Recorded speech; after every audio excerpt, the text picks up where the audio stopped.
පාර ඉඩ මදි. මෝටර් සයිකල් සහ ත්‍රීවීල් තහනම්.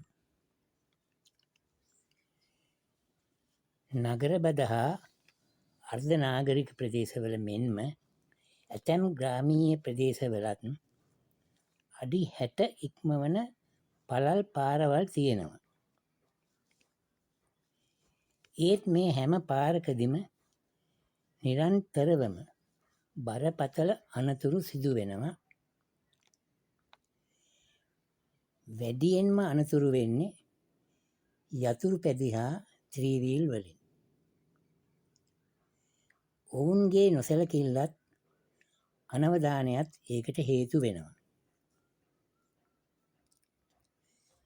සමහර යතුරු පැදි මහා පාරේ අතිධාවනයේ යෙදෙනවා.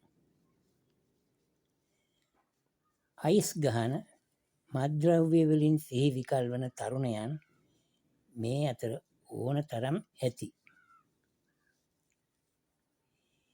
ඒ අය මේ වාහන පදින්නේ මහපාර තමන්ගේ වගේ හිතාගෙන. පාර යන අනිකුත් වාහන හා මගීන් ගැන කිසිම තැකීමක් නැහැ. පාරේ සුදු ඉරිවත් එහෙම අයට ගාණක් නැහැ.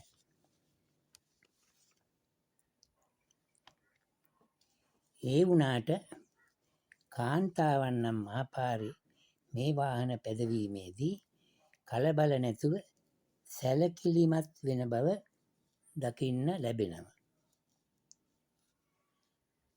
කාර් පදවන අයත් නීතිගරුකව සංයමයක් ඇතුව රිය පදවන නිසා ඒ අයගෙන් සිදුවන අනතුරු අල්පයි.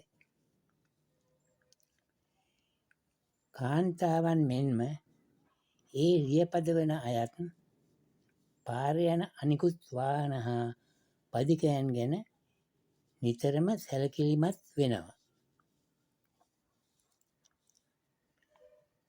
පාරේ සුදු ඉරිවලින් කෙනෙක් මාරු වෙනවා දකිනකොටම ටිකක් ඈතදීම පදින වාහනයේ වේගය අඩු කරනවා.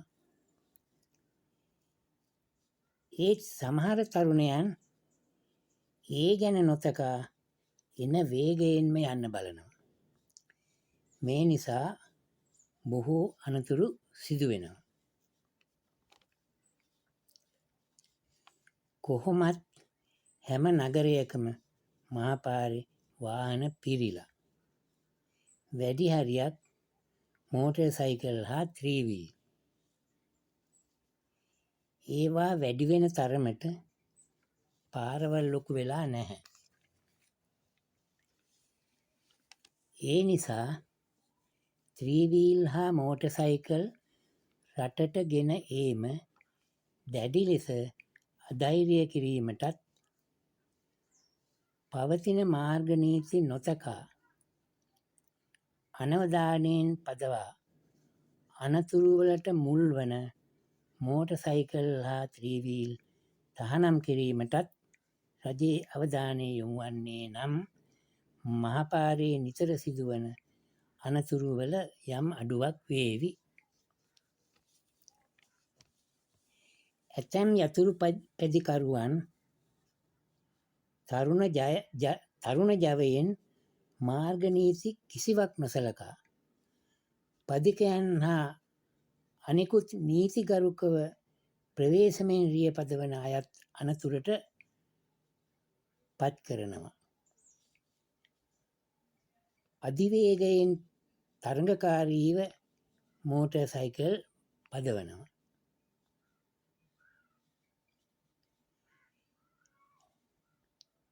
සමහර අවස්ථාවල මෙවැනි අයට දඩනියම වුණත් ඒක එයාලට පාඩමක් වෙන්නේ නැති බව පේනවා.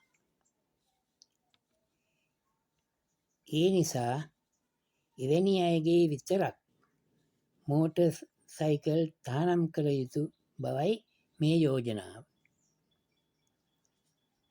වෙනත් වාහන පදවන කිසිවෙකුට මේ යෝජනාවෙන් අපහසුතාවයක් ඇති නොවන නිසා කාගේ ජීවිත ආරක්ෂාව සලකා